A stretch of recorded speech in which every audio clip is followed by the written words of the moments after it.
Thank you so much for coming. Thanks for having me. I'm very excited to be here. Yeah, we do, and we're excited to hear your story. So why don't we start with your story? Like, how did it start, and when did you realize that it becomes a company? So all that's, you know, the beginning of the story of your blog of Beat the Gym. Oh, okay. Yeah, sure. So, in college, I had a really good time. I was a pretty mediocre student. I went to a good school, fortunately, but I spent most of my days smoking weed, playing video games, and not doing anything really meaningful. And then finally, in my senior year, what happened was I realized that I was unemployable. No one would want to hire me. I had a crappy resume, so I did what a very immature man would do at his time and asked my mom, like, what should I do, Mom?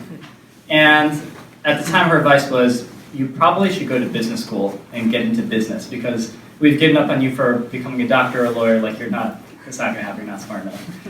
So I thought, okay, that's a good idea. More school, right? I'm good at school, I can get by. More video games, too. And then, at the time, though, I had no money, so I couldn't, well, let me back up. Usually, the path to applying to graduate school begins with taking a standardized test. In the case for business school, it's a test called the GMAT. And there's only one skill that I think I truly have that is maybe my core superpower in life, which is I'm very good at standardized tests. That's the only, but nothing else. Just I'm really good at preparing for and taking and doing well on standardized tests. And at the time, though, like, you know, it's been a while since I had taken the SATs at that point, so I was like, maybe I should get a Kaplan course or some sort of test prep service. But they're $2,000, and I didn't have that money. I didn't have any money. I spent it on my other habits, my hobbies. And so I had to go to the library to get some books and study for the GMAT. And I thought, okay, why don't I do this? I need to be accountable for my prep, so I'm going to create a blog called Beat the GMAT. It's just a simple Blogspot blog. Do you guys remember Blogspot? I know everyone's on Medium and all that now. Okay. So, and then I just every day put an entry of day one. This is what I studied. I opened these pages of these books. I did these problems, and this is what I learned. And I did that over the course of 60 days. Remarkably, after 2 months of preparing for the test and taking it and doing okay, like I was surprised to find that I built a community around this blog. So the year was 2005. It turns out that there was a dearth of good self-study resources for the GMAT test on the internet.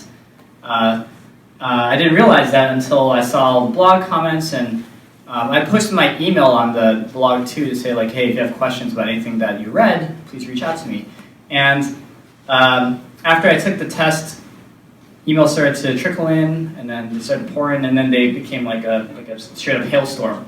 I was feeling probably 100 emails a day at one point of people around the world who were like, hey, I'm like you, I don't have access to a GMAT test prep course. Like, how can you help me on this like sort of issue that I'm working through? So I did that for about a year, and then I decided I had enough, I thought, okay, there's got to be a better way to do this where it's not a one-to-one communication. If I could do like a one-to-many communication, or even better, connect these people with one another, because typically someone that was good at math sucked at verbal and vice versa, and they could just teach each other, then I don't have to do anything anymore. So I turned the site into a forum community about a year after I started the blog, and no one showed up. It turns out that like people who are into commenting on the blog were not interested in a forum. But I now like was sort of obsessed by this problem of like, what does it take to create a community? Ultimately, it came down to 3 rules in hindsight. The first is that when you're creating an online community, one of the rules I had was, okay, if you reach out to, like, if you're participating in the community, writing a question, I'm going to personally respond to every single one of those posts in a very, very long form, thorough format. And set an example of, like, in this community, we focus on quality of responses. So it was a really good value for someone like Oleg coming in, who's like, hey, I have this problem with this math question. How would you solve it? I provide you an amazing answer, and then now I'm conditioning Oleg to say, like, okay, if I post in this community, I'm going to get a high quality response. So quality of content was rule number 1. The second was speed. I had a rule that every single post that came into the discussion forum, I would answer within 1 hour, personally. So now I'm conditioning another form of behavior or mindset with Oleg, which is like, okay, I'm gonna post a question, get a response, and get it within an hour. Like, so now like I know this is a speedy place to get my answer because I'm impatient, because I'm Oleg. And so speed was another big factor. This actually almost killed me because I was younger at the time and I could do this, but I learned that when North America wakes up and then goes to sleep, Europe and Asia wakes up, and that the sun just keeps shining, apparently, in some part of the world. So I was on an on-call system where I would be answering these posts within 1 hour for about 1.5 years. And when a new post came in, I programmed my phone to alert me. I dropped what I was doing, whether that's like hanging out with my friends or eating dinner with my girlfriend at the time, who became my wife, fortunately, and was able to just do this for a crazy long period of time, 18 months. Really made me tired. So that was speed. And then the third is actually like the most important principle of online communities, which is what I call be a hippie. And this is, of course, inspired because I'm in the Bay Area, but be a hippie is actually a very subtle but important thing to consider in any online community that you guys are considering, which is be overly nice. So the internet is actually a very dangerous place, or at least one that is very susceptible for an individual to become bullied. If you look at YouTube comments, you'll see that they're overwhelmingly racist, sexist. It's just not a safe place to be if you have actually a genuine comment to make. Same goes with Twitter and so forth, right? Especially with our president in the United States. So with Be a Hippie, this was actually a little bit a hard one for me to adopt because I developed an online community identity that I've described as overly saccharine, which is maybe I think that might be a double pause, I don't know. So saccharine being like, I began to adopt a language that I normally hate because I'm a grammar Nazi, which is, lots of emojis. I hate emojis. Lots of multiple exclamation points, like, hey, Oleg! Like, welcome to the community. But what I found as a result of that is it created a very safe environment, regardless of like what your knowledge level was coming into the community, whether it's like very primitive or very like mature and advanced. Everyone felt safe. So by creating this kind of saccharine personality, it actually created influenced other community members to be really nice as well, and built a culture where we never had any moderators, we never had any problems with trolls, because if some like angry idiot like Oleg came to the community and started up trouble, then the community members themselves would self-police and say, hey Oleg, that's not the way we do things here, like here's some rules that we set for ourselves. And there came a point though where after 1.5 years of like executing against these principles, the community then hit critical mass, which meant to me, before I was able to drop what I was doing and go to the forum to answer a question, someone else had answered Oleg's question and did it in a better manner than I did. And it got to the point where the average response time was 5 minutes in the community. And then we executed, the community just kept on growing and growing. We were starting to consolidate the market.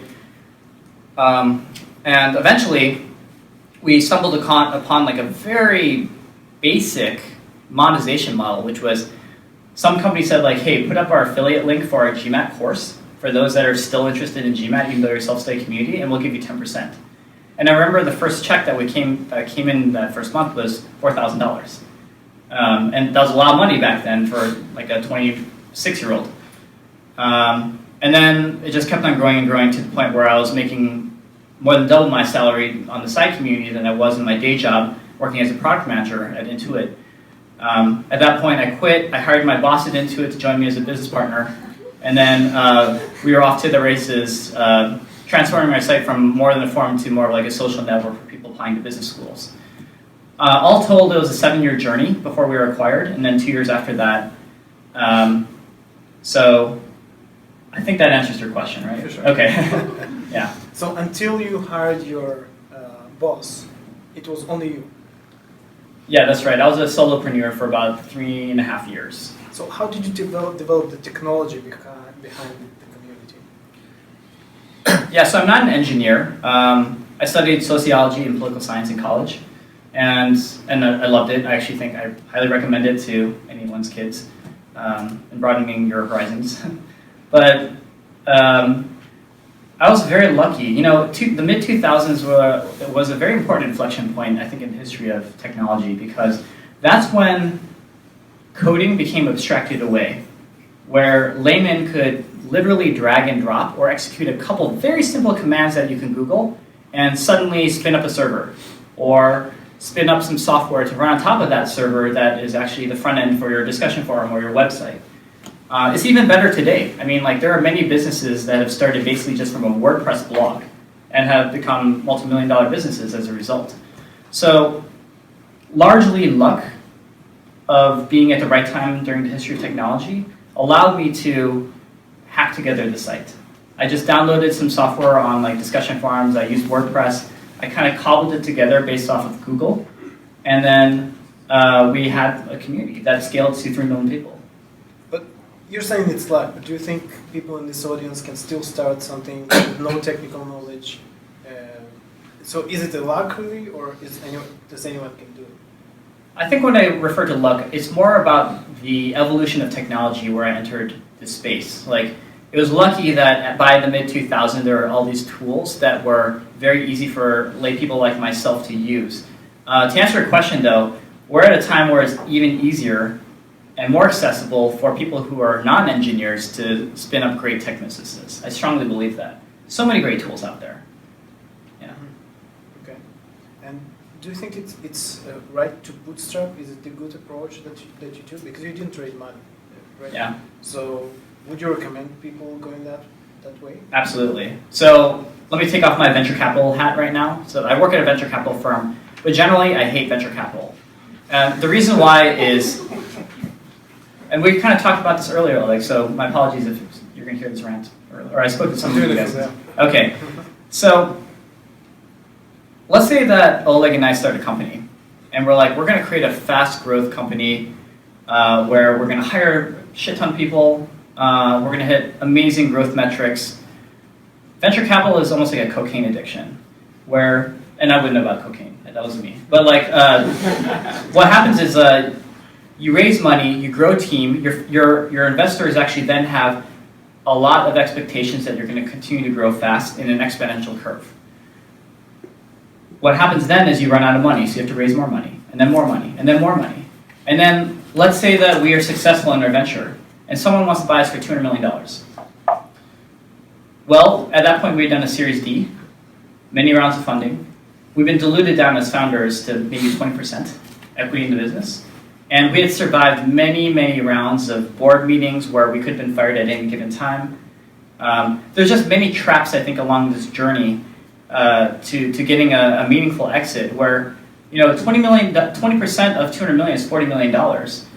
And could we have bootstrapped maybe and sold our company for $40 million for the same personal liquidity outcome? Possibly.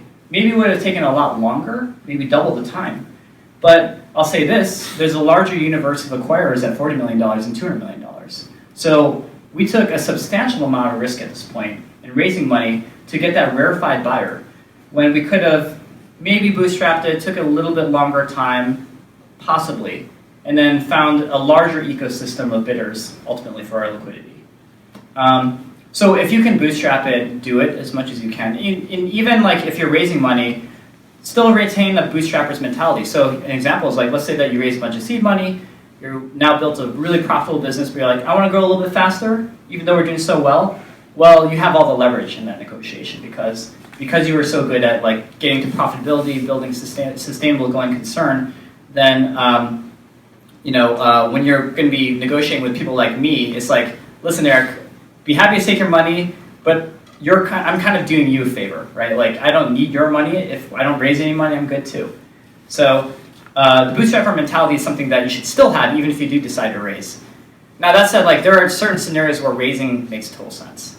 I mean, like, if we decide to create like a life sciences business where there's very heavy R&D, years of development before we see any market results, generally it's good to have a lot of money so you can fund a lab and so forth. Same with like some future tech, maybe some like virtual reality or augmented reality technology. That just takes time to build. But for the vast majority of businesses where it's software or e-commerce or even some B2B place, like that could be done, I think, in a very low-cost manner, bootstrapped. So if you're an e-commerce or that kind of business, until when should you bootstrap?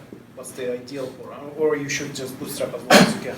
You should just bootstrap as long as you can. I mean, the only time you need to raise the money, ideally, is because you decide it'll speed up your growth, and you're not going to be losing too much leverage in terms of your ownership in the business, or and bringing on maybe people who would be strategic in helping you. So, for example, if we were raising and then Mark Zuckerberg said, like, I want to be your largest angel investor, he's someone that can connect you and really speed up your business, and it's probably worth giving away 50% of your company at that point to someone like that. But if it's someone like me saying, like, hey, I'm going to be a strategic guy for you, and you're like, who are you? Who are you? What's the GMAT? What is that? You probably don't want me like breathing down your neck. Mm-hmm. Yeah. Okay. How many of you here heard of The Purple Cow? The Purple Cow. The book, The Purple Cow. Oh wow. Listen guys, you should read it. It's an excellent book, and you recommend it as well. It's about this idea of building an outstanding business, really remarkable product, instead of investing the same resources in marketing and SEO, so that the product would go viral instead of you making it artificially viral. So back to you and your recommendation to build MVP, bootstrap. If we go down this road, like the Purple Cow recommends, right? And we want to build a remarkable product. It involves design. We need great designers. We need probably developers to slice that design. So we need a lot of to go through a lot of stages which are problematic for bootstrapping. So how do you create a B2C business which is remarkable by bootstrapping? So first, let's talk about the Purple Cow for a moment. So Oleg, I think, described the thesis of the Purple Cow really well, which is your product is so great that your users are just naturally going to want to spread the word and tell everyone how great it is. And maybe you can build in some viral loops to make that happen. I actually no longer believe in that thesis at all. Yeah. So you wrote about that book. So. I liked the book at the time, and I think it was apropos for the mid to late 2000s. But I've actually dramatically changed course since in terms of... So don't read it. No, I think it's still worth reading, and it's a very short read too. This is like a weekend page turner. And it's a great writing too. So the reason why I don't believe that is, in the last couple of years, I think I had a chance to work with truly great growth marketers. And I've seen what dramatic results can happen if you know how to do growth marketing really well. There's no guarantee that your product is ever going to be viral. In fact, if you try to, if all of us who seem to be like great entrepreneurs, smart people in this room, try to come up with like our top 5 product ideas that we think could be viral, most likely we're going to be entirely wrong. Because we're finding that increasingly, especially in the consumer space, it's not easy to predict what the market is going to perceive as a truly viral product that you must share all the time. So the way that you hedge against that is by being amazing marketers. And even there's many use cases too where inferior products with amazing marketing can still be the market winners over time.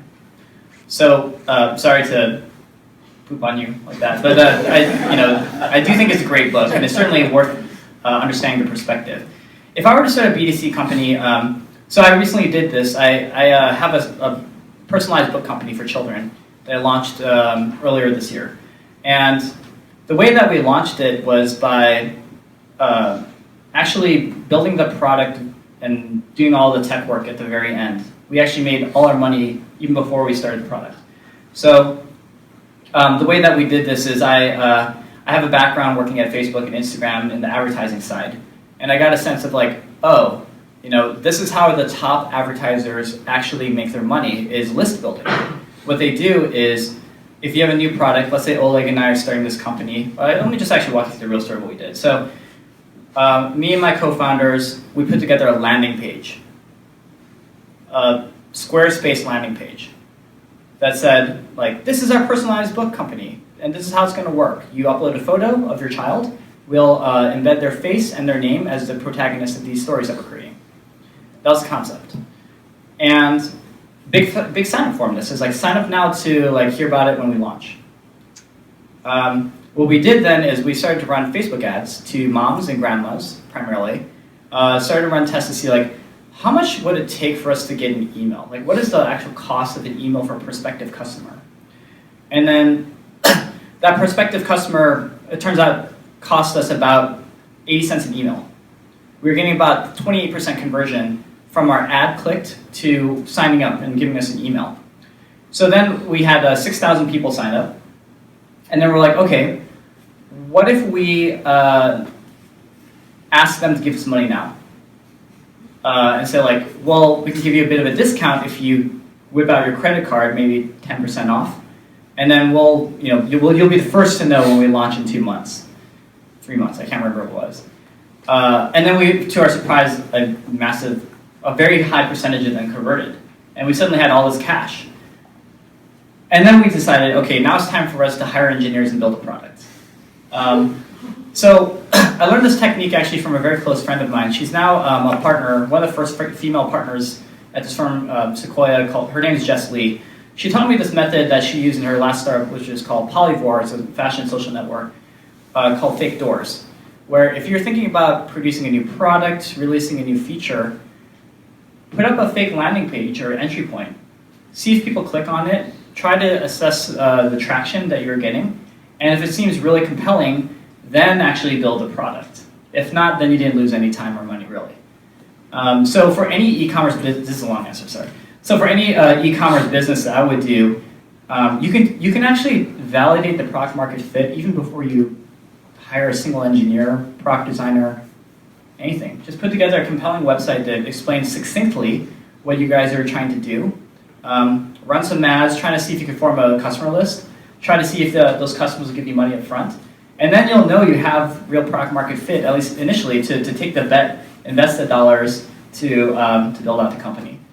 So another good example of who did this is Stitch Fix. So Stitch Fix is, I think they were doing like $200 million a year now.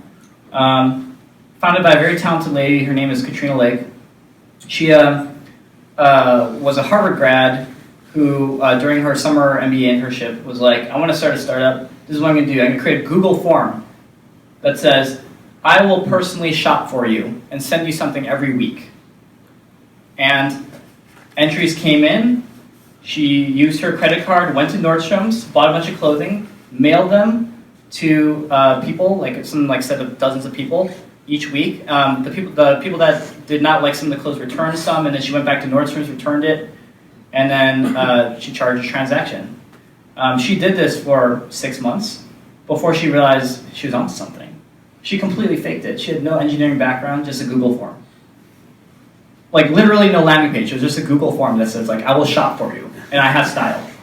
Yeah. So there's many examples of this, and it's very exciting. I mean, this makes the whole world of like getting to start so much more accessible when you think about this kind of method. Right. And I know that you also did it with your BGG Met company. I know that you went to clients, showed them screenshots of potential system that you would want to develop, and then just sold the system and got hundreds of thousands of dollars prepaid, and only after that started to develop it, right? Yeah, so I'm actually really passionate about this. This is like one of the most like clever things our team ever came up with, which is a method we call pitching vaporware.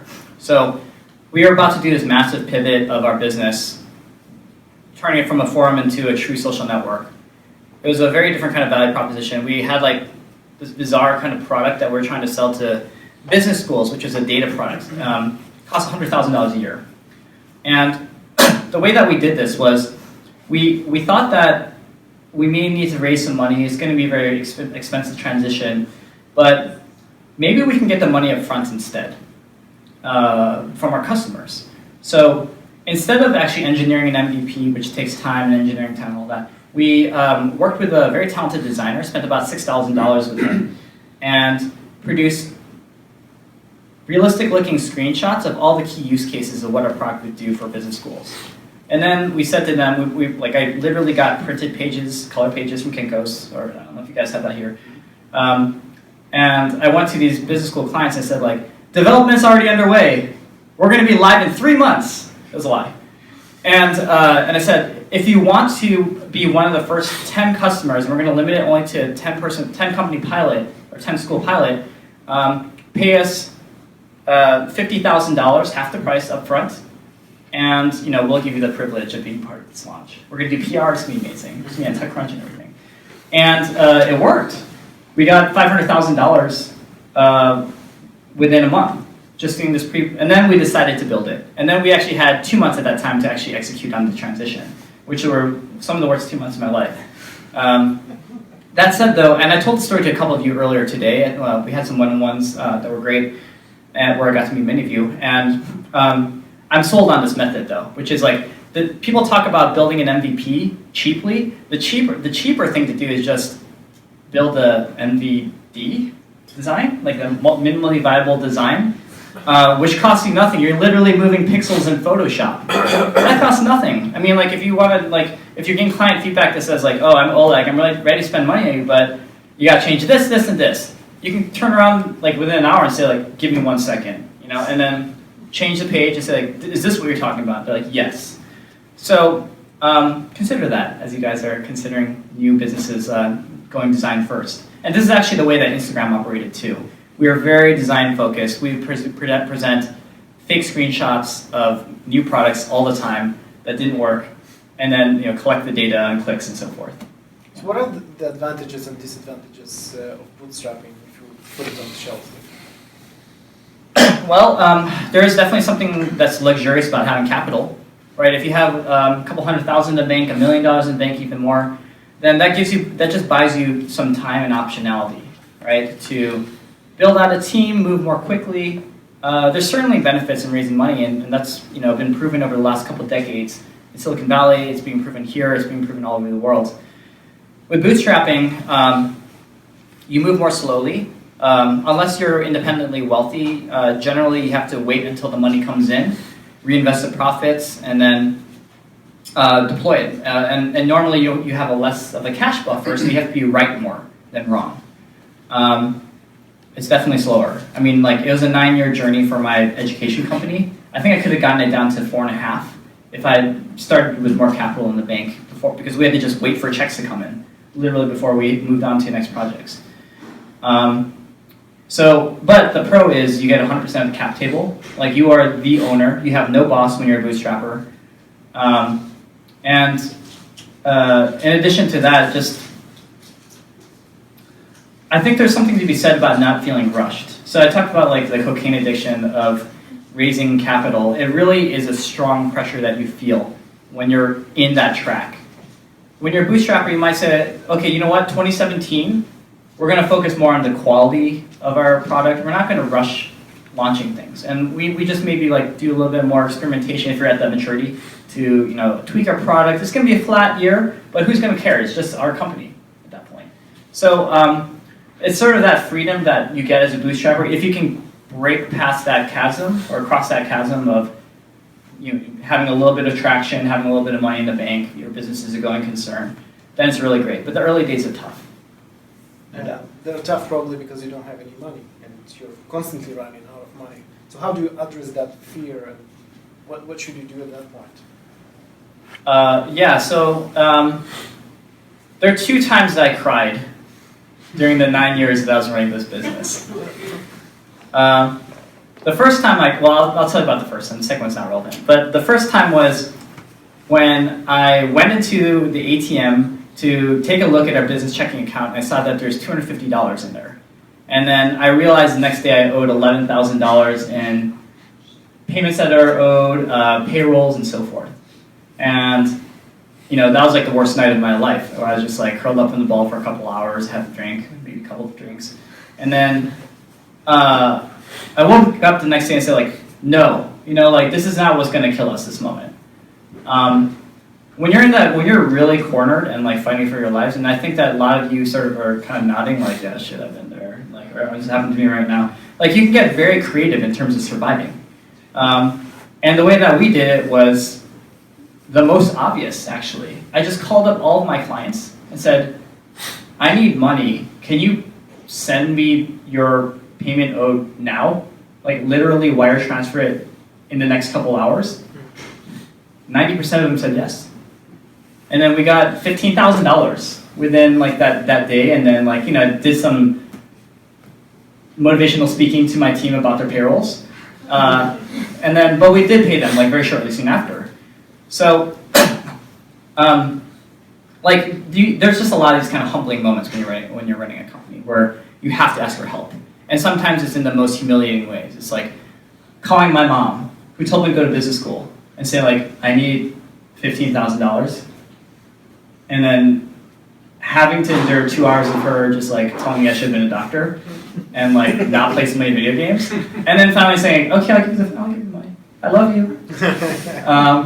That's emasculating, like when you're like a 28-year-old guy like who's married and you're like, thanks, mom. But we had to do it. All right. So many in those situations where you, like you suggested with the screenshots, okay, so you sold the screenshots and now you just go to outsourcing that job, because many look for co-founding technical co-founders to help them with the development. Sure.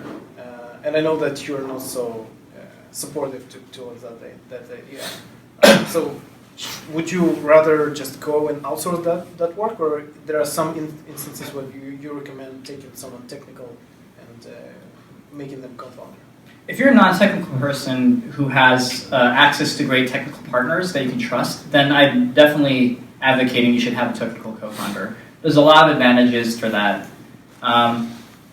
The reason why we didn't feel the need to do that at our team was I kind of did have a technical co-founder. So the guy who was my boss at Intuit that I hired to join my company, he was like this unicorn ninja. He went to Harvard Law School, so he had a law degree. He went to MIT for computer science, and like he was also for many years a consultant at McKinsey, so he did a lot of like contract work and negotiation.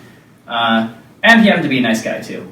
So the thing that was really powerful about having him and that he knew all these things was, well, let's talk about the technical side first. That's the most relevant, which is when we worked with outsourcers, he was strong enough as a partner to technically vet the outsourcers. So this is actually a little trick that you can do if you can find like the right partner who can help you to see like whether a team is good at coding or not somewhere in the world if you outsource, which is you put together a very simple project, something that shouldn't take more than a weekend to do, and then you hire 5 teams at a time to do that exact project.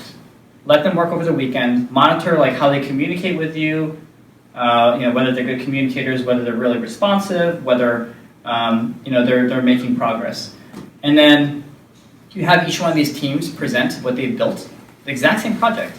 And then my partner, David, the technical guy, would go through a code review with each of the teams, and then we then assess like, okay, based on the quality of the code, the speed of execution, the quality of the communication, we should go with this team, right? So that was a way that we de-risked a lot of outsourcing, was because I was lucky enough to have a great technical guy on my team. If you're not technical, then you could still actually do the exact same method that I produced, but like you lose a bit on understanding whether it's good code or not. But even then, there's ways to de-risk that. Just work with people who have many hours on Upwork, really good ratings. You can potentially even do reference checks to say like, hey, you worked with this person for a project. Do you think that they delivered good code? It's a little bit harder, but it's certainly doable then too. The reason why I'm a little bit allergic about like hiring, let's say like engineers full time, is because of simply where I live. So at Facebook, I told someone earlier today, it was like a shocking statement. Like, let me actually get some guesses out here. Let's get this audience participation going, which is, if you're a 22-year-old University of Waterloo computer science graduate who is going to be taking an offer from Facebook, how much money do you think you're going to be making the first year? Guess it, just shout them out. 200,000. 200,000? 150. 150? 90. 90? 300,000. Whoa.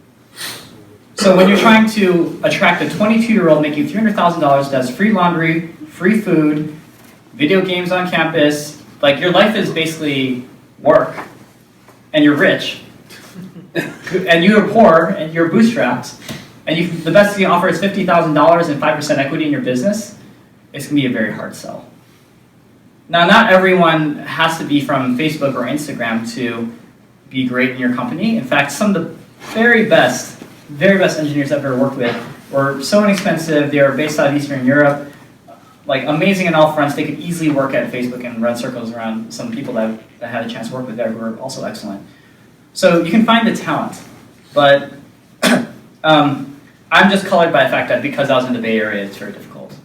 Yeah, it's cheaper here, and there's great talent in Halifax. So maybe this is less of a concern.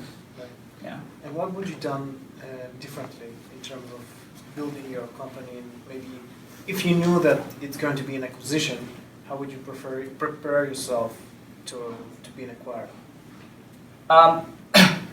So the thing that, in the early days when I decided to go full-time in this business, I talked to a lot of my friends and people I respected and said, yo, I'm thinking about leaving my job to run this GMAT community. And then they say, like, you're an idiot. Like, where's the market? There's only 250,000 people that take the test a year, far fewer that actually apply to business school.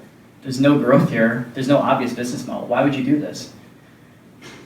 The answer actually comes down to the fact that I have a superpower where I'm really good at standardized tests, and for whatever reason, I'm ultra passionate about standardized tests. I'll just take a quick moment to explain why I'm so impressed by standardized tests. It's because of the sheer arrogance that you can standardize intelligence from a test. If I'm poor and Oleg is rich, but we're the same person, and you have access to resources and I don't, 99% of the time you're going to do better than I am, right? This is actually the most like first world inequality system. It's a completely rigged system where smart people just do not test well when they're poor. So for me, like I was always on a mission with Beat the GMAT of like, I want to democratize access to the best test prep resources, the best MBA admissions resources, where rich and poor, resource rich and resource poor people can go to one community, share in the same like high quality experience for free. It was always free. We made money off business schools. And then they could succeed in their dreams. And my favorite stories coming out of Beat the GMAT is, I remember a guy in Ethiopia, he had 1 hour of internet access a day in his village from one computer. He only used our community to prepare for the test. He ended up getting a 750 out of 800, which is a very difficult score to achieve. Went to Harvard Business School, and now he is a top trader at Goldman Sachs. And he's basically funding his entire village now from like his salary, which is more than 7 figures a year. But he freaking did that with 1 hour of internet a day. Like I claimed to be poor, but I had access to a library. You know, I had access to a computer. So, you know, I'm a hypocrite. But what was the question again? I lost. What would you do differently to prepare yourself for? Okay. The thing I would do differently. So, like, okay, the reason why I'm going through this, sorry, is my memory's not very good. The reason why I'm saying this is I pushed through during the hard times, working in a shitty market with no clear business outcome because I loved the problem we were trying to solve. I loved it. And I knew that we were making a difference in education, which is like a fundamental human right. You know, at least that's how I thought about it, even though it's business school. And so the thing that's difficult about startups is 99% of the time it's depressing. And then 1%, I keep going back to drugs, so I'm going to say it again. 1% of the time, it's a heroin-like high where everything goes right, okay? And that happens 2 times a year, where like you feel an existential moment where like you're speaking to God and you're like, I understand why I'm here on earth, thank you so much. And then there's a horrible trough of depression for the rest of the time. To make it through those hard times, you need to love what you're doing. If you don't love what you're doing, then it's easier to quit and just get a desk job somewhere. In fact, that's probably more mentally healthy for you to do. Now, I'm going to answer your question in a really weird way. which is to take care of your body. That's the only thing I would have changed. So like in my 20s, a lot of weird things were happening to me. First was like I contracted a very rare lung disease. For 7 years I was fighting it. And like I later learned I only had a 15% chance of surviving it. So that included lots and lots of medication, like legal medication, to treat this lung disease, which is very, very hard to counteract, and it sapped my energy. I was also drinking a lot and partying a lot. So being a solo founder, which I was, even though I had a great business partner, and my wife worked there too, which is awesome, it's lonely. Like when you're running a company as a founder, it is such a lonely experience because the weight of the company and all the lives that are depending on you for their living is on your shoulders. So you tend to find other founders as friends, and then you just blow off some steam.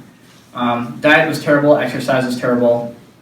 As a result, after the acquisition, like, can I say, like, is there time for me to share like a quick parable? Sorry, this is preachy. I'm like in a preachy mood right now. It's been a long day. Let me tell you guys a story. So, there's a boyfriend and a girlfriend. I'll say there's a girlfriend and a boyfriend who were in a terrible car accident. It was foggy in Halifax. They didn't know where they were going, and someone hit them head on. The boyfriend is pretty badly injured. Like he's got visible injuries all over his body. He's bleeding terribly. The ambulance comes. The girlfriend seems okay. The ambulance comes. She rides along in the ambulance, and like they get to the hospital. She's like acting like a superhero, making sure that she's bugging the doctors and nurses, saying like, "When are you going to treat my boyfriend? Triage him right now. You know, make sure that he gets help right now." Calling his parents, calling his sister, calling his brother, grandma, grandpa. Let her know that I'm on top of this.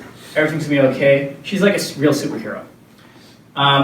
As things begin to settle down, one of the doctors is like, "Look, hey, listen, you know, we should probably run like a scan on you because you're in the same accident, even though you seem fine. So let's just like double check." And she said, "Okay, you're probably right." So she lies down on the CAT scan table to get the images, and for the very first moment that evening, after the accident, she takes a deep breath and she's like, "Okay, you know, I think things are going to be okay. Like, I can begin to relax." Images start to pop through as the scan is happening, and it becomes apparent that she has terrible, massive internal bleeding. And then she dies on the table. So, I don't want to sound depressing here, but there's actually a very important lesson, which is the only thing that was holding that brave woman together, this is not a true story, I just made that too. The only thing that, there's a positive thing to this coming, I guess. The only thing that held this incredible woman together was the fact that she was running on adrenaline by sheer will to serve her purpose and saving another person's life. Her body held it together. I mean, like, she was going to die, but her body held it together just so she can fulfill her mission. As I look out to the founders and several people and entrepreneurs out here, the warning that I share with you is when you're in this life, even though you get those incredible highs and it's an amazing life to have, even though it's so hard, with a lot of sacrifices, you're running on adrenaline for years and years and years at a time. After a liquidity event or when you decide to rest, it turns out that the adrenaline will drain from your body.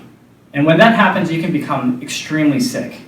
So like, after the acquisition, I ran into a whole host of medical issues I'm still dealing with. I had to basically spend a lot of money on like personal trainers, nutritionists, doctors, chiropractors. It's a whole like team around me now that keeps my body together. And I'm like 35 years old, which is, you know, still relatively young. So that's the only thing I would change, which is like being incredibly mindful that even though you're young, or even though you feel good because the life of an entrepreneur, like that adrenaline is good. I mean, like, think about going skydiving every day. It feels kind of cool to just know that you're jumping out of a freaking plane and hopefully surviving. Sometimes you don't. But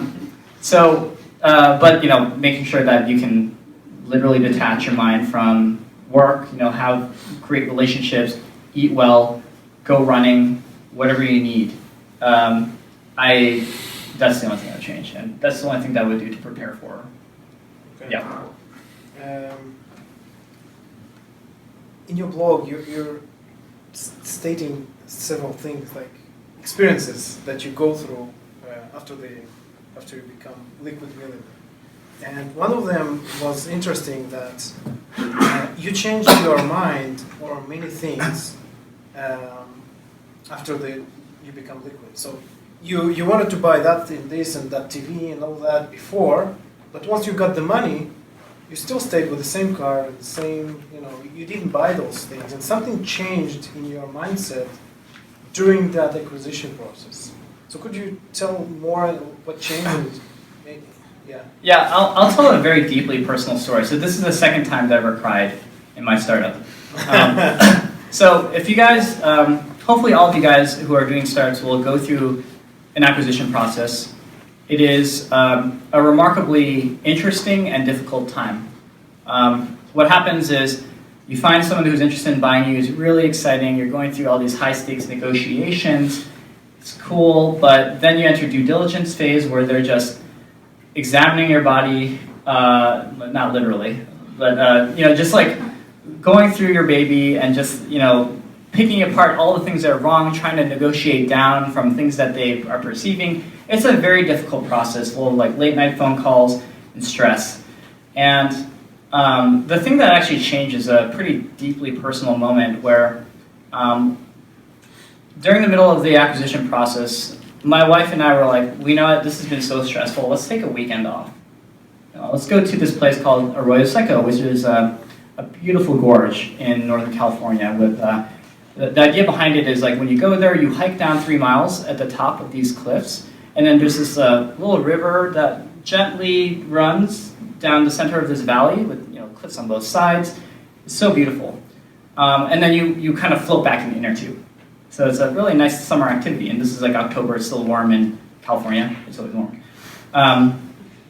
And this particular trip, we've gone a couple times, but halfway down our little inner tubing excursion, we decided we were getting a little bit cold. We had a later start to the day, and we decided, okay, well, let's get out of here. Let's go back to the path, which is at the very top of these cliffs.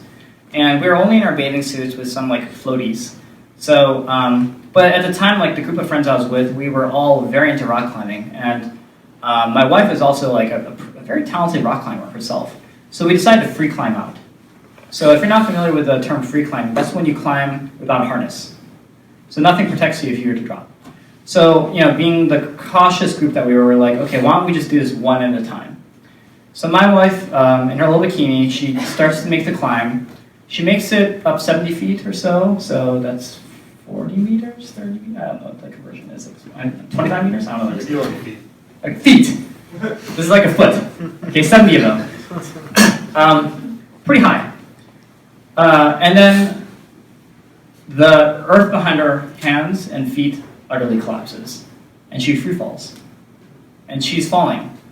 And during the second and a half that I'm watching her fall, with my friends on the ground in our bathing suits, in a warm summer day, sun hitting the back, I was thinking to myself, Eric, you have to prepare yourself because you're about to witness your wife dying. She's going to die for sure. So she's falling and falling, she's screaming, it's the worst sound I've ever heard in my life. It still gives me nightmares to this day. And remarkably, there was a thorn bush at the base of the cliff, a poisonous thorn bush, but it was a thorn bush. And she lands on it. And it breaks her fall enough where she doesn't break any bones of her neck, and she's conscious. However, it was a bad fall. Like, she was severely lacerated. It's like very deep cuts. I could see muscle tissue and so forth all over her body. So, hooray that she's alive, but boo that she's extremely injured at this point. Now, going back to the metaphor that I mentioned to you about like the woman who like was saving her boyfriend. Actually, that woman who was being held together by adrenaline was my wife in that case. She was in shock and she did not realize how injured she was. Fortunately, we all had the same idea the moment that she landed to instinctively take off all of our wet gear. And fortunately, we were wearing black, so she could not see the bleeding and give it to her, just dress her immediately. So she could see her wounds and understand how injured she was. And then we took our floaties and then proceeded to float her for 45 minutes to the base, like the very end of the river, where someone had run ahead and got a ranger and so forth. What followed was a little bit of a blur. We got her to the hospital. It turns out that she was triaged last, even though she was bleeding very badly because there's a gang shooting. Salinas is actually a very rough town in California. Huge gang shootout, a bunch of kids were shot, so we were waiting for them to be treated, and then they got to my wife 15 hours later. And then, so she's very weak. So they clean her up, they patch her up, and for the next 2 weeks I became her caretaker, full time. So the thing that's remarkable about being a caretaker, and I wonder if any of you guys, have any been a caretaker for health reasons for a loved one, or, okay. So bless you guys, because, and girls, I mean, it's a remarkable responsibility. A couple things happen. So for me, it was more about making sure that I kept on dressing my wife's bandages, at some interval, cleaning her, which is extremely painful because she's about to pass out in pain every time I touch her. When you're that cut up, it's sort of like burn wounds, your skin tightens up a lot, so all your nerve endings are super raw. Doing endless amounts of laundry, you actually lose sight of what time of day it is, what day it is, did I eat, did I shower? I don't actually remember when day and night was for those 2 weeks. There are actually some amazing blessings that happen when you're a caretaker too, especially in these desperate situations. You actually understand what true friendship is. And it defined to me during that period of time, wow, a true friend is actually not someone who calls and says yo, let me know how I can help. That's actually a fucking terrible thing to say for someone who's a caretaker. Because it's what was that all about? You wasted my time, right?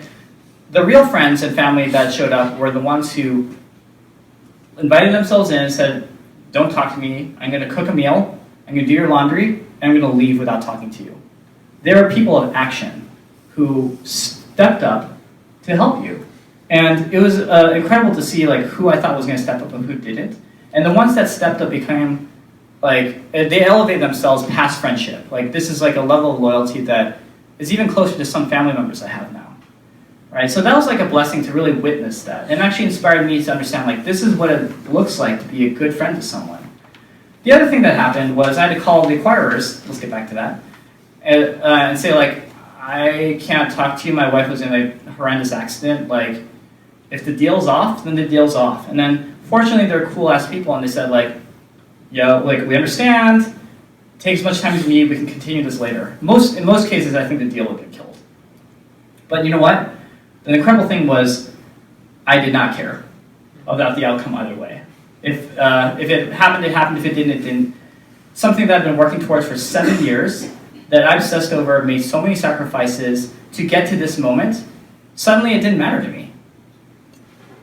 And that was actually a relief, because I think there comes a point in many founders' lives where you ask yourself, am I a sociopath? Because you're saying, a lot of times you get to this point where you're there's opportunity costs and everything. If I'm hanging out with Oleg, my good friend, for a movie, that's 2 hours away that I could be working, right? Or if I'm playing with my kid, I should be checking emails. You become so antisocial in this life of an entrepreneur. So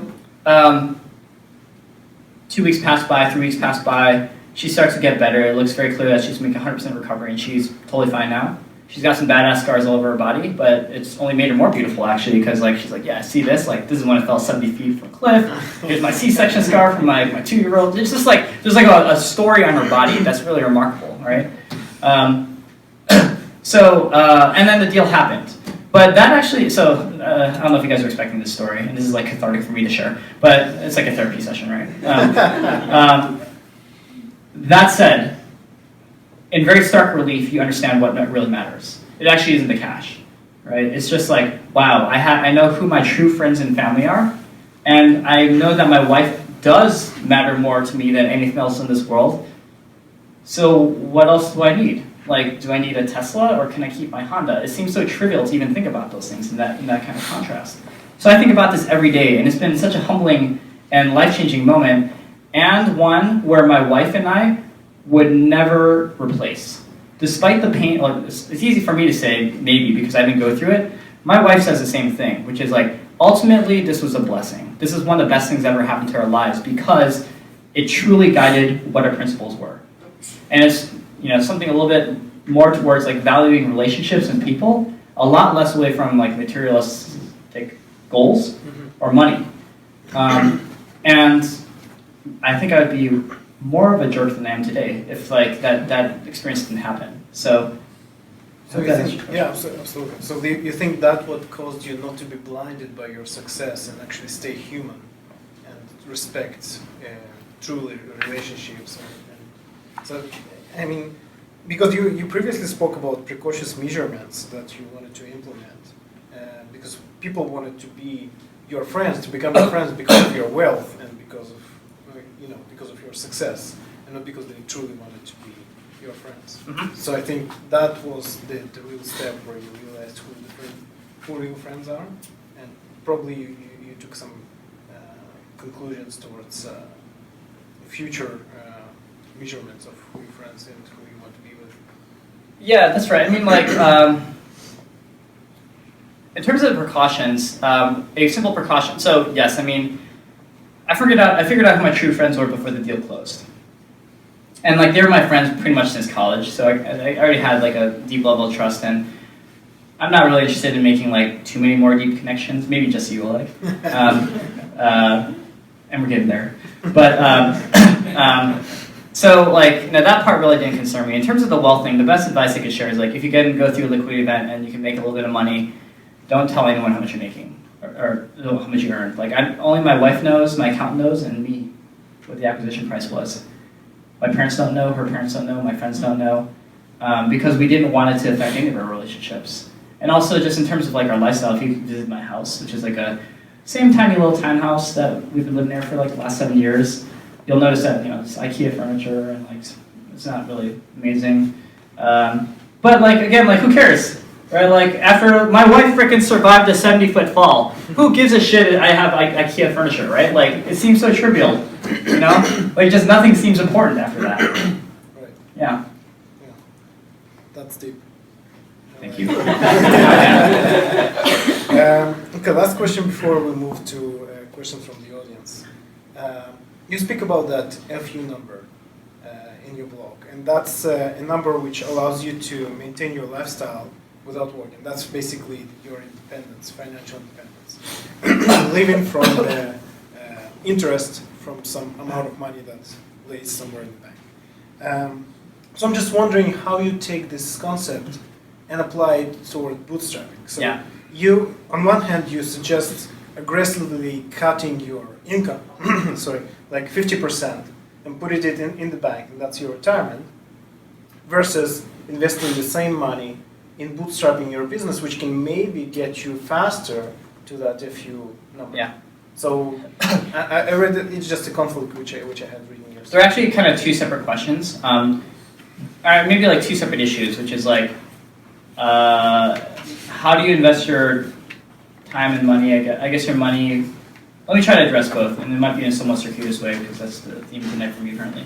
Which is there's the FU number. I'll talk about that in a moment. But let's talk about like the salary and stuff. So like we paid ourselves probably on average $40,000 a year US during the course of the 7 years. In the Bay Area, that's not a lot of money. That rent is $2,500 a month, right? So that's $30,000 a year. That gives you $10,000. We had to do like contracting, borrow money from mom. That was fucking terrible. I paid it back.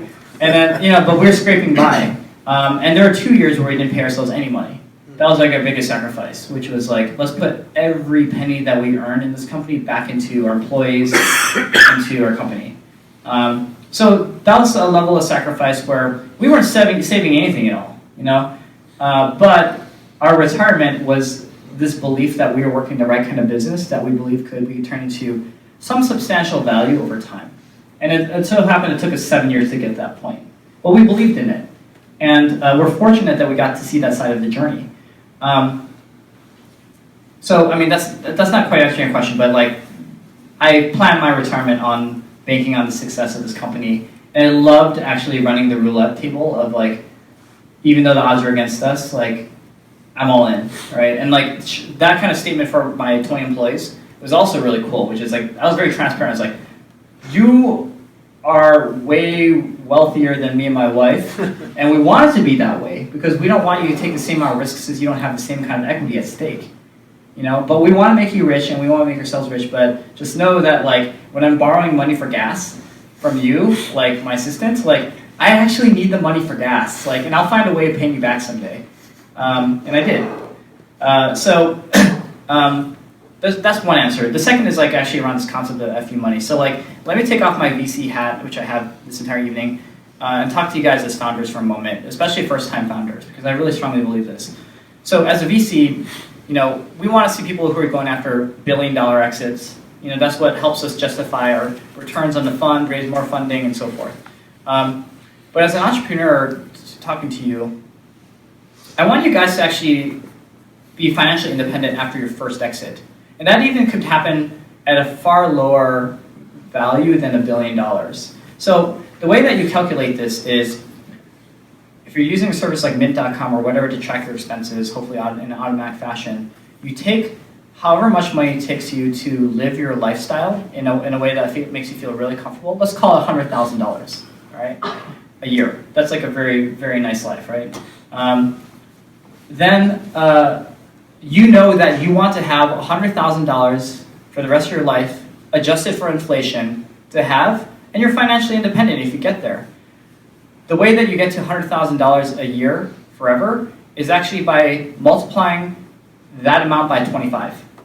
So if you have $2.5 million, you can carve off 4% of your principal if you invest it in like diversified stocks and bonds. Like over time, at least in the United States, that averages to about 7% of growth every year. Now, obviously there are years where it's really low and really high, but over a long period of time, it's usually around 7 to 8%. 3% of that's immediately chopped off, assuming that inflation is that high. So that leaves you with 4%, right? So you never lose the value of the principal of the money if you just keep carving off 4%. That's the theory behind retirement for the United States, at least. So if you need $100,000 a year to live, 4% to 2.5 million gets you there, okay? This is actually a critical number for you to understand, and you need to know what your number is personally, because if someone offers you a number that exceeds your financial independence number, and that's what we refer to as your fuck you number, fuck you, I never have to work for you ever again, or you just walk away, then you could do whatever you want for the rest of your life. You actually no longer ever work for money, ever again. Then do your next startup. Go for $1 billion. Take exceedingly crazy risks. Go bankrupt. Try it again, like bankrupt in the business. Try it again. Keep risking other people's money until you get to the outcome that you want, that can satisfy that itch, if you want it. So, a lot of people in Silicon Valley are like nervous by the idea of like, well, if I start a company and sell for $5 million, like no one's going to respect me. That's not like a TechCrunch worthy like headline. But then I respond to that and say like, wait, how much of the company do you own? Do you own 50%? That's $2.5 million that you'd be earning.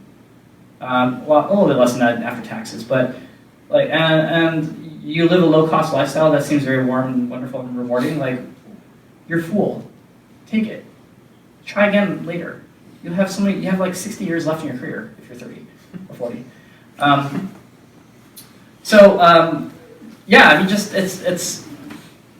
I think this is a very important concept that people need to know, and don't feel peer pressured to go for your $1 billion exit for your first try, especially if you're living like a pauper. Like, live comfortably and then go for it. So, does that make sense? This is actually like a really critical concept, I think, for first-time founders in particular.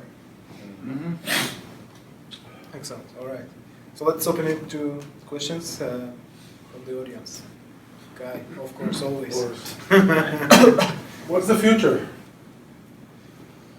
As far as I hear. I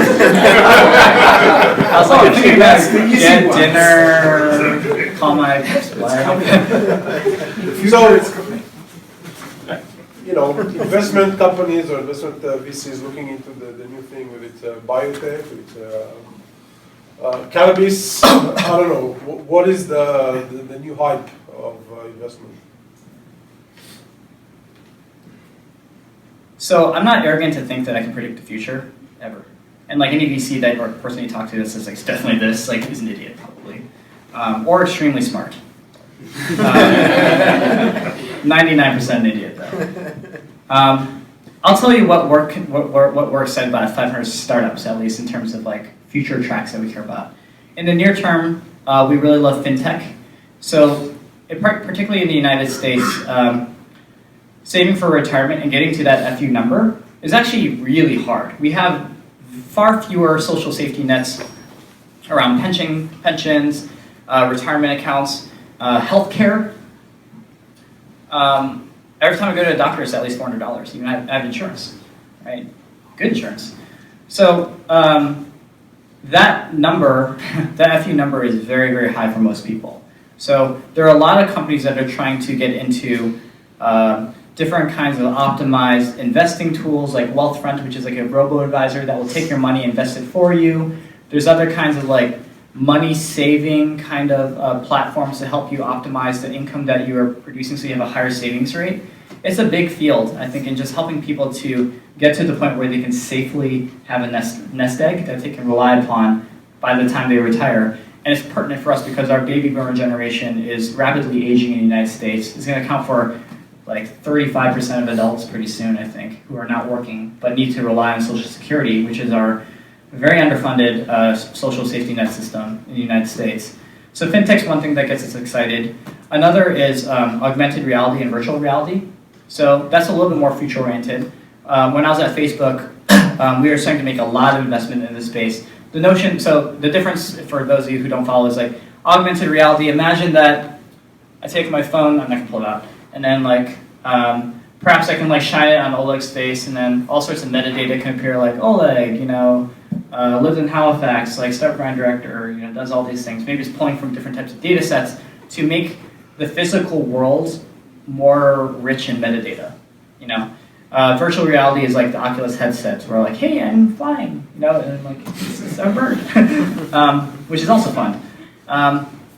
There's so many interesting use cases though around both. I mean, like, I think that the world is better served in most cases when you can make data more accessible and more real time. So that's what makes augmented reality so cool. Virtual reality is like, man, I can only imagine like the use cases around like training doctors, you know, of course, gaming and entertainment. There's a lot of just like applications I can't even dream of yet. If you've never tried an Oculus, you really should. It is actually a moment you'll never forget. It is the one time in the last 2 years where I begged the person not to turn off the system. I was like, please let me stay here all night. So that's also really interesting. And then, of course, like on the sciences side, and I know that Halifax has a great, robust biosciences, life sciences side. I'm really excited about CRISPR. You know, that's the DNA editing tool that has become extremely cheap. I think it is the future of medicine, where we can tailor cancer treatment, autoimmune issue treatment, down to the individual by some very simple DNA tweaks. I think it's highly dangerous too. I'm sure a terrorist is going to try to do something bad with it too, to genetically modify a mosquito or something.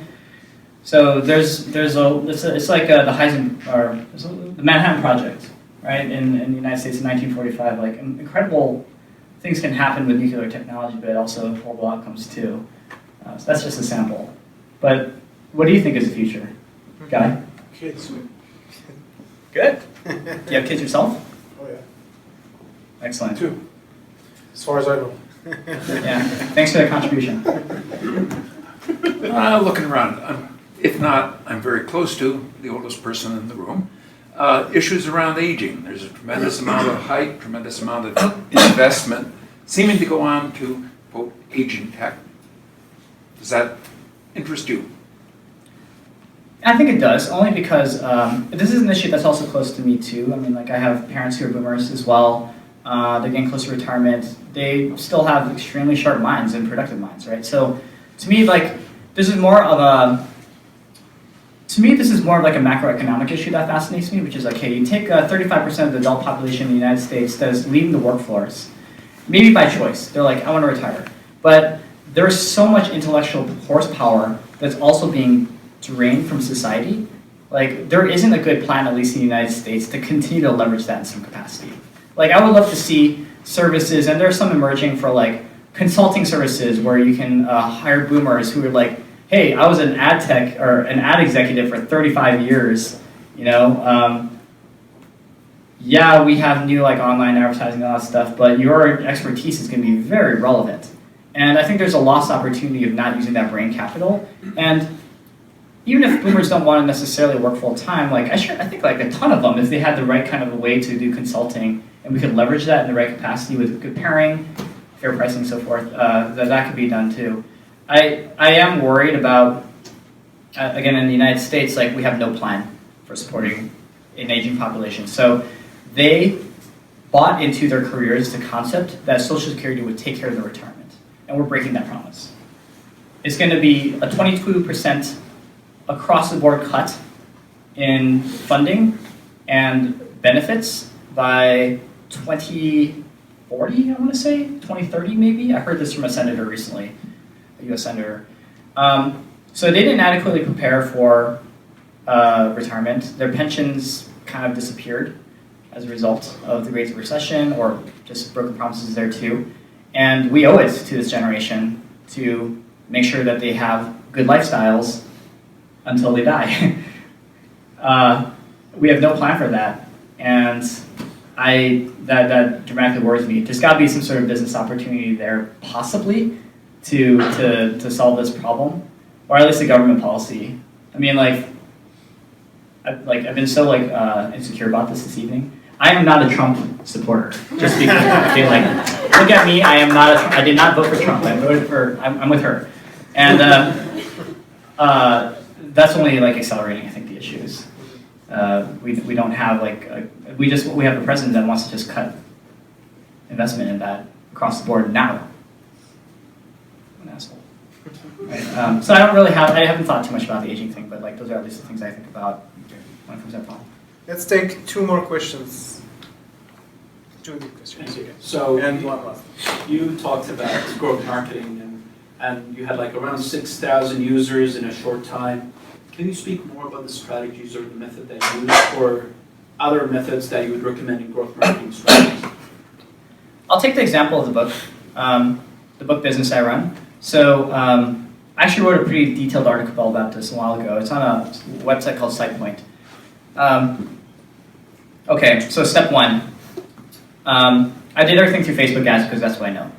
I created a landing page, as I mentioned, that said this is what the book is going to do. Sign up here. So do that. Use the cheapest, use Google Docs even, that's fine. Step 2, run Facebook ads. The first thing that you do is you create a Facebook fan page for your product, and then you buy likes. So when you run Facebook ads, you can actually literally buy people to like your fan page. And usually it's a 60% accurate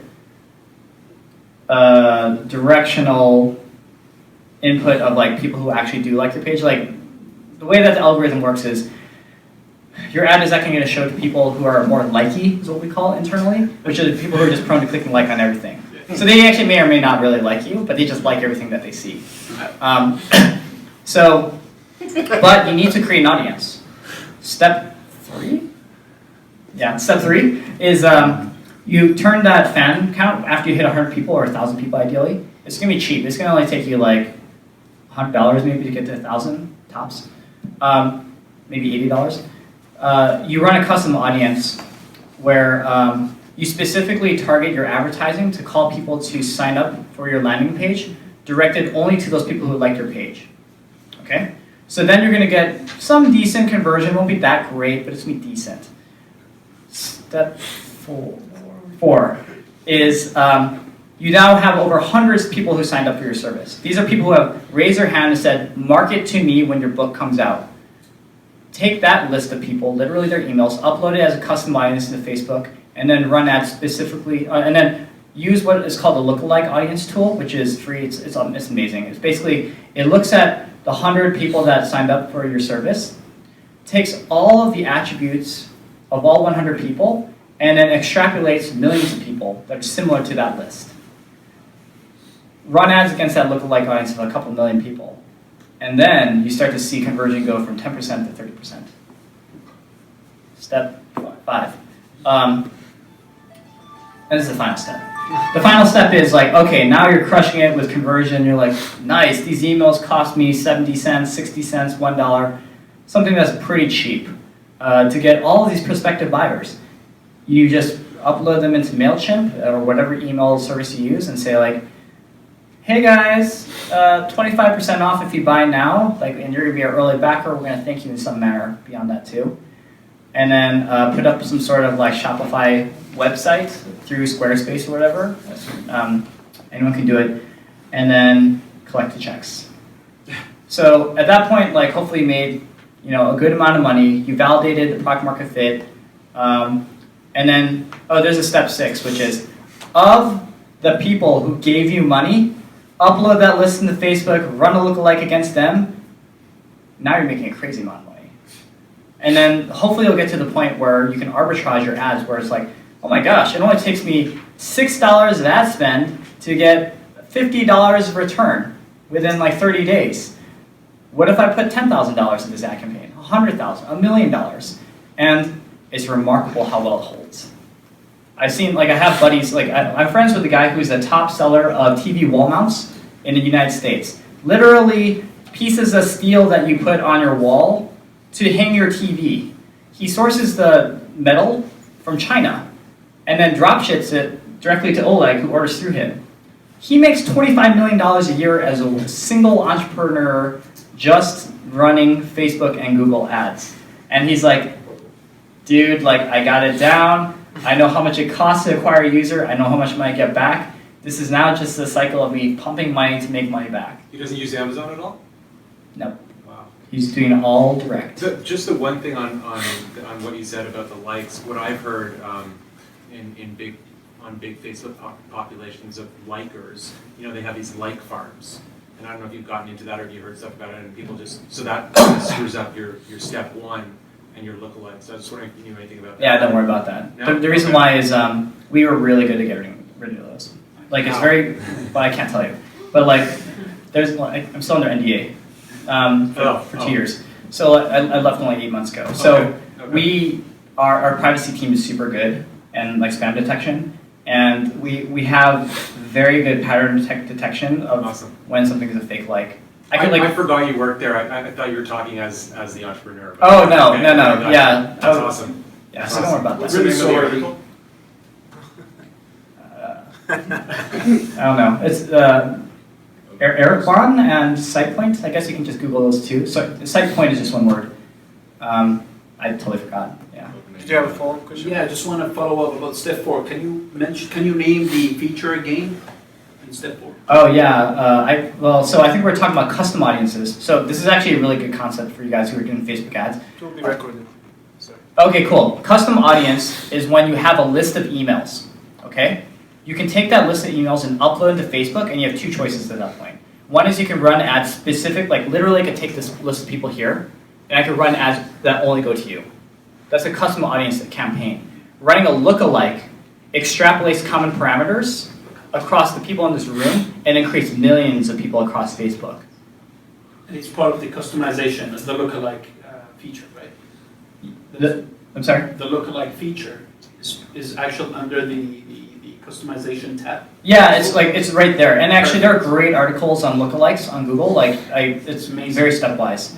It is a powerful. Okay, I can tell you one insider thing that might be a little bit too insider, which is I've seen a lot of ad campaigns as a Facebook ad product manager. It's remarkable how simple those ads are in terms of how they're set up. You think that they're targeting like women 25 to 45, based in the Midwest of the United States with incomes of 100,000, like. You can do all those customizations you want. The reality is, they're just doing lookalikes. They're taking their customer lists, cycling them so they're always fresh, so they're the latest customers, uploading them, turning them to lookalikes, and then running the campaigns. And they're performing like a beast. Yeah. So you said you knew Facebook, and that's why you used it. One thing that I've heard as well, just in the growth marketing circles, is that there's a lack of intent. I know the way you're doing it doesn't really matter, but they say on Facebook there's a lack of intent to buy versus the intent on Google PPC. And yes, it's more expensive, blah, blah, blah. But what do you think of that whole argument or that statement? I think it's absolutely true. Yeah. So, but you got to think about this. So, okay, let's talk about the holidays. So I'm like, Oleg is a great friend of mine now. I got to get him and his wife and his kids some sort of cool gift, right? It's right before Christmas or Hanukkah or whatever. And then I'm like, okay, I'm gonna Google like great gifts for parents with toddlers. And it's probably gonna show like alcohol or something, right, at that point. Right? And so yes, like I'm in the mode to buy with that kind of a search query. There's gonna be fast payback. Facebook, I'm not going to Facebook necessarily to buy. However, the average Facebook user, and now there's 1.8 billion of them, spends on average, guess how much, what's the average amount of time spent on Facebook per user every day? 2 hours. 12 hours? 2 hours, 12 hours, 6? You guys are crazy, it's 48 minutes.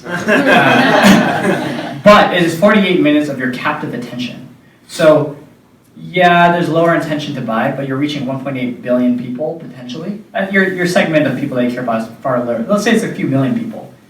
There's got to be like a dozen people at any given time. They're like, oh my gosh, this looks amazing. I'm gonna buy this thing, right? And it's cheaper. Yeah, it's just pure volume. It's not always cheaper, but it's fairly cheap. A click is fairly cheap, usually. Yeah. I piggybacked on that, but can I ask just a question that I had? We're past the Oh, time. we're past, If okay. it's really quick. Yeah, no, I mean, like, yeah, Really I'll answer it as quickly as possible too. Really quick, so you said that after your exit event, I mean, you sold your baby and that was what you were really passionate about. So it's a personal question, what are you passionate about now? Or is there anything that's filled that void?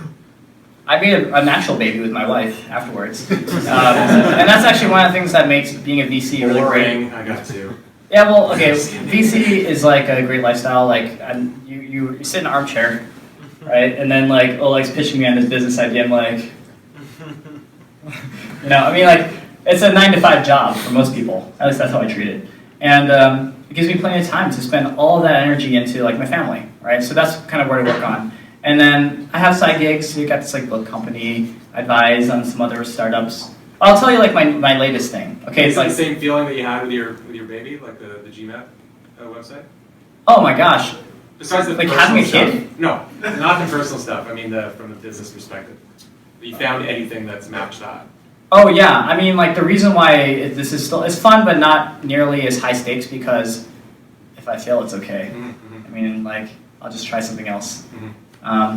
I'm willing to spend like X number of dollars, which I didn't have when I started BTG Map, but like if I lose it, it's okay, right? Like I can at least usually break even on my ideas. But here's like I'll tell you my really quick like new thesis for side projects, which is every year I want to start a new company, get it to some product market fit, hire a team to run it, and then pull back my stake to like 5 or 10% until I've launched 20 companies where I have at least 100% of equity across the 20 additively. So then I get the startup return if one of them does really well, but I'm de-risking myself 20 times. So like this is like my new investment thesis that I'm trying to test, and like it just gives me an opportunity to like try stupid companies all the time. It's really fun. I justify it to my wife too that way. Awesome. So we'll take just one last question real quick. I'd like to talk about pitching vaporware through MBD. So whether it's launching a new product or a new feature, but let's say you need 100 buyers, but you actually get 25 people who have given you money based on this new feature or this new product. If you didn't get that 100, what do you do at that point? Do you give them their money back, or what do you do with that? This actually happened to me a few times in the history of the business. We gave the money back because we had no intention of building it. We just weren't satisfied. Like in our case, it was more extreme. It was like only 2 out of the 30 people we pitched actually decided to buy, and we're like, oh, it's not like nearly good enough. There's gonna be way too many tweaks to get it to like a higher number of conversion. Just hand them the money back and just say, and they clients really appreciate that. You're under no obligation. You can actually deliver like a shit product and just pocket the money, but the more karma thing to do is just like give the money back, give them a bottle of scotch, write a personal thank you note saying, thank you so much for taking the bet on us. We decided after our research that this just wasn't worth our time, but can we come back to you with another idea in the future where you can be a first mover? You got the business for life. Cool. Thank you. so much. Thank you. Yeah. Thank you.